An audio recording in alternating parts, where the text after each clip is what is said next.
চলো আমার এই সুন্দর নতুন বাসাটা তোমাদেরকে একটু ঘুরে ঘুরে দেখাই। এইটা হচ্ছে আমার বেডরুম অ্যান্ড আমার বাসাটা যেহেতু 8 তলায়, যার কারণে অনেক বেশি খোলামেলা। আর আমার রুমের মধ্যে কিন্তু একটা বেলকনি আছে, দেন হচ্ছে দুই পাশে দুইটা জানালা আছে, যার কারণে অনেক বেশি খোলামেলা, খুবই আলো বাতাস প্রবেশ করতে পারবে।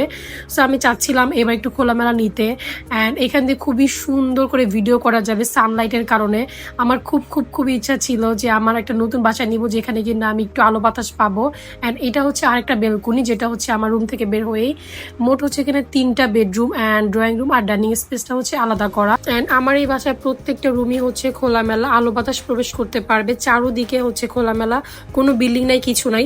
বাট আমার আগের বাসা যেহেতু 3 তলায় ছিল আর হচ্ছে মানে চতুর্পাশে হচ্ছে বিল্ডিং ছিল, যার কারণে আমার একদমই প্রবলেম হয়ে যেত, মানে কাপড় শুকাতে প্রবলেম হতো বারান্দায়, মানে আলো বাতাস খুব একটা আসতো না, দেন হচ্ছে রোদও আসতো না ওরকম, বাট ঠান্ডা ছিল।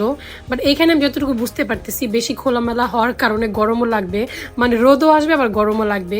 অ্যান্ড রান্নাঘরটা হচ্ছে এভারেজ, খুব একটা বেশি বড় না আবার বেশি একটা ছোটও না, মানে মোটামুটি ভালো লাগছে আমার কাছে। আই হোপ তোমরা বুঝতে পেরেছো আমার এই ব্যস্ততার কারণটা।